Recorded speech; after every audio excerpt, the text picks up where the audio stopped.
अस्सलाम वालेकुम स्टूडेंट्स कैसे हैं स्टूडेंट्स। जैसा कि आप लोग जानते हैं कि हमने मैट्रिक्स यानी मैट्रिसेस और डिटर्मिनेंट का चैप्टर जो है वो स्टार्ट किया है।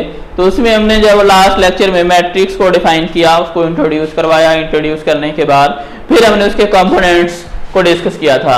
उसके कंपोनेंट्स में हमारे पास क्या आ रहा था कि ये जो एक मैट्रिक्स होता है, यानी मैट्रिक्स हमारे पास क्या है, जैसे हमारे पास मैट्रिक है कि 5 6 2 4, ये एक मैट्रिक्स है।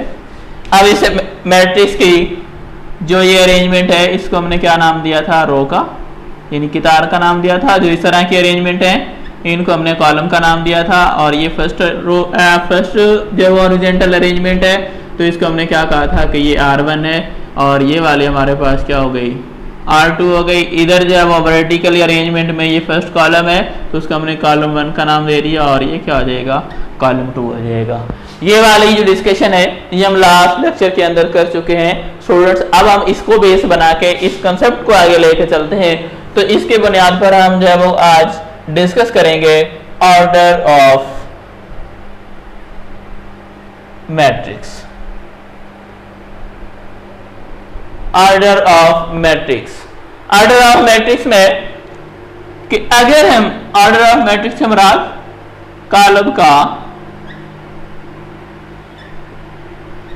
मर्तबा, जैसे इंसानों का मर्तबा होता है, उसमें हम क्या करते हैं जी, उसके पास इतने एकड़ जमीन है जी, उसके पास इतनी भैंसें हैं जी, इतनी गाड़ियां हैं। तो मैट्रिक्स को भी देखते हैं कि इसके पास क्या है, तो इसे भी उसका क्या कहते हैं, ऑर्डर, या उसका क्या कहते हैं, मर्तबा कहते हैं।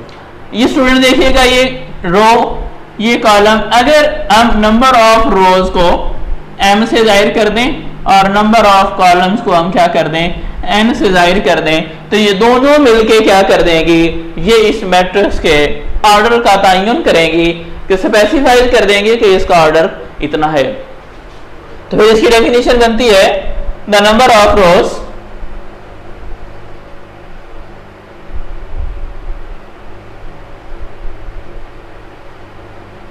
number of rows and number of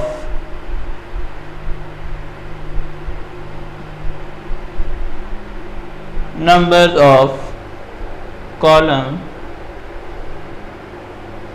specifies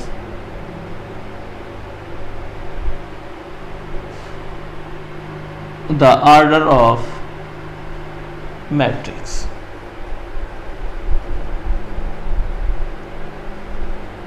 यानी कि कॉलम की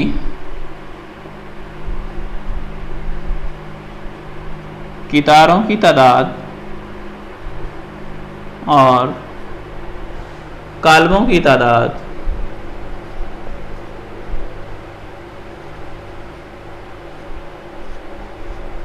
मर्तबा का तयन करती है। जी स्टूडेंट्स, तो ये हमने जो है क्या कर दिया, ऑर्डर ऑफ मैट्रिक्स को हमने क्या कर दिया, डिफाइन कर दिया कि नंबर ऑफ रोज और नंबर ऑफ कॉलम जो हैं वो क्या करते हैं, ये ऑर्डर ऑफ मैट्रिक्स को स्पेसिफाई करते हैं। अभी मैं बता रहा हूं कि ये हमारा एक मैट्रिक्स है, तो अब हम यहाँ पे एक मैट्रिक्स ले लेते हैं, मैट्रिक्स ए। अभी डिफाइन करने से पहले नहीं, अभी ये आ गया हमारे पास। हमने कहा कि अगर नंबर ऑफ कॉलम जो है वो नंबर ऑफ रोज जो है वो m से जाहिर करें और नंबर ऑफ कॉलम जो है वो क्या करें, n से। इफ क्या आ जाएगा, if number of rose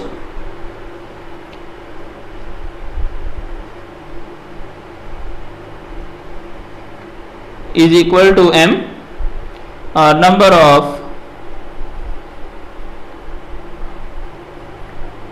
of columns is n, then order क्या बन जाएगा, ऑर्डर ऑफ मैट्रिक्स क्या हो जाएगा, m, यहाँ पे एक डैश लगानी है स्मॉल सी, और फिर क्या करना है, यहाँ पे बाय का वर्ड यूज करना है और फिर डैश लगानी है उसी तरह से, और आगे क्या कर देना है, n कर देना है। और उर्दू वाले क्या कहेंगे कि अगर कितारों की तादाद m, कॉलमों की तादाद n हो तो फिर जो कॉलम का मर्तबा है वो क्या कहलाएगा? कॉलम का मर्तबा लिखने का तरीका दोनों का सेम है, तो वो क्या आ जाएगा? m/n। तो ये हमारे पास क्या आ गई? ये हमने डिफाइन कर दिया, उसका रिलेशन लिख दिया।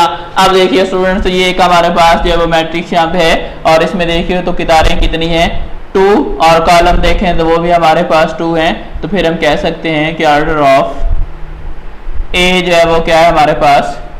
2/2। एक हमारे पास कोई और मैट्रिक्स हम ले लेते हैं बी, तो बी मैट्रिक्स हमारे पास क्या आ जाएगा? ये हमारे पास अगर इस तरह से है 2, 5, 6, 7, 8, 9, तो अब इसका मैं अब देखिए इसमें क्या है? एक अरेंजमेंट इस तरह किया और एक इस तरह की, मतलब ये R1, ये R2, ये क्या हुआ? C1, ये आ गया C2, और ये क्या आ गया? C3। इट मीन्स इस रो के अंदर 2 कितारें और 3 कॉलम हैं, तो फिर हम क्या लिख देंगे? ऑर्डर ऑफ बी वो हमारे पास क्या आ जाएगा? पहले कितारों की तादाद, फिर बाय, और उसके बाद क्या कर देनी है? कॉलमों की तादाद। तो ये क्या बन गया? 2/3। तो स्टूडेंट्स इस तरह से हम क्या करते हैं? ऑर्डर ऑफ मैट्रिक्स जो है वो क्या करते हैं? फाइंड करते हैं। तो ये ऑर्डर ऑफ फाइंड करने का मेथड है।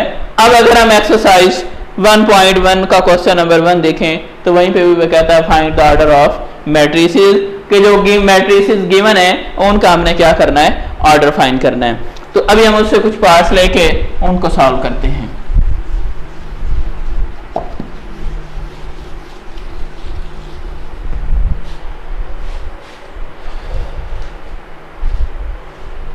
हमारे पास है एक्सरसाइज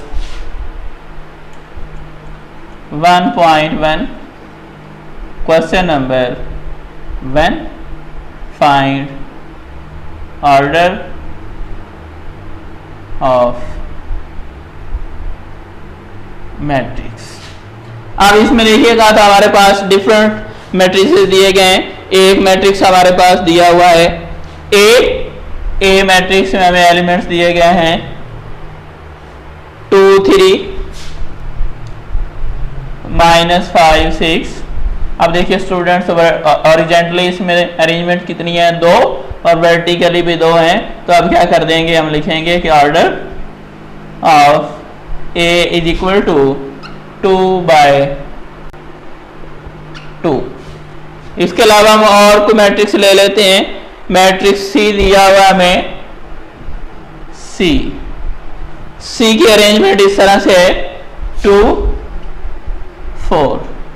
अब देखिए हॉरिजॉन्टल, अब ये भी रेक्टेंगुलर अरेंज बन रही है, क्योंकि दोनों में क्या आ रहा है? एक ही अरेंजमेंट हॉरिजॉन्टल है और दोनों में एक ही वर्टिकल है। ये भी मैट्रिक्स है। मैट्रिक्स इस तरह का भी है, आप जस्ट इतना लिख दें वो भी मैट्रिक्स है। तो अब इसमें देखिएगा हॉरिजॉन्टली एक अरेंजमेंट है और वर्टिकली 2 है। तो इसका मतलब क्या हुआ? कितारों की तादाद 1 और कॉलमों की तादाद जिसमें 2 आ रही है।